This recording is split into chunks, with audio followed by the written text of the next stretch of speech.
Hey, namaste. This is Sacredowl with another Real Talk by Sacredowl. Today I want to share a story with you and the topic.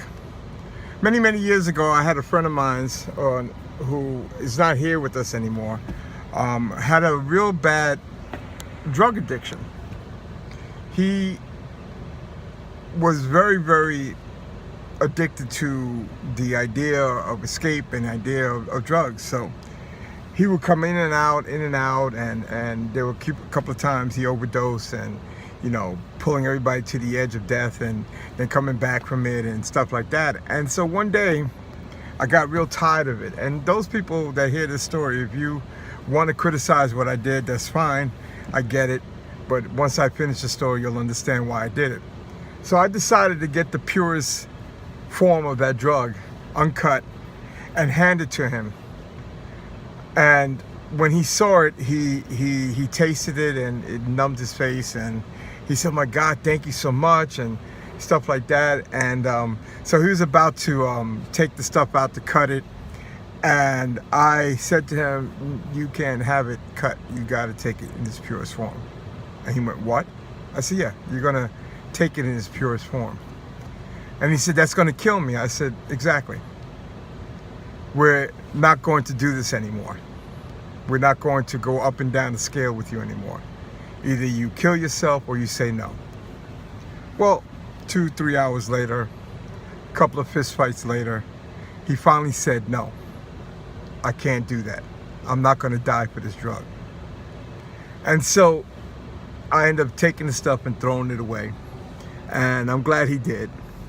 Because even if he chose to take it uncut, I wasn't going to let him. But it was the idea of teaching him how to say no to something that he could never say no to before.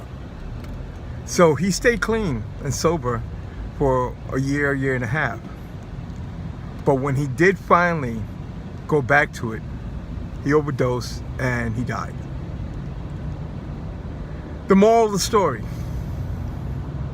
when we try to rescue people, we have to be fully committed to what we're doing.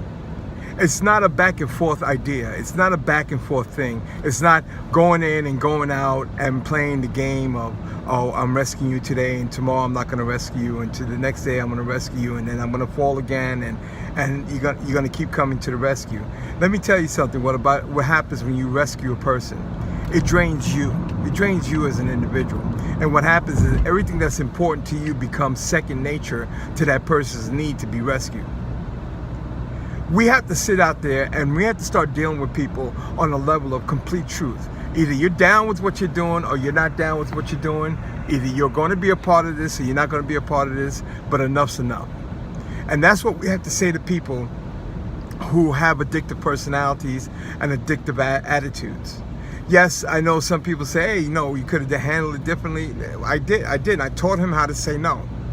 And when we are rescuing people, we have to teach people how to say no. And sometimes you have to go through extreme measures to help them understand that no means no, and that means that they have a future or they have hope for something else besides whatever they're addicted to.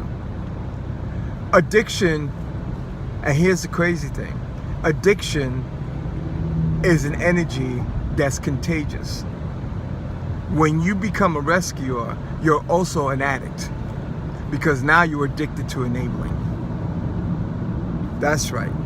So what are you doing? You're perpetrating an energy. You're trying to fix an energy you're trying to fix a situation with the very same energy that caused it, through addictive habits and addictive nature. Stop rescuing people. Stop trying to put yourself out there, because you know what? That little moment of self-appeasement, that little moment of happiness, is not worth all the energy that you put out there to help somebody overcome their own problems. Rescuing a person is also admitting, over and over again, is also admitting that you have an addictive problem also. Be real clear about this. Yes, we love people, but sometimes loving them means leaving them alone and letting them figure it out. I know this is a hard one, and a lot of people may not agree with what I say or what I do or how I did it, but I am going to say, based on my life's experience, addiction, rescuing, they're all the same. Stop being addicted to helping people who don't want to help themselves. and start helping the person that's most important to you. Right? You. I love you. Namaste. Sacred out.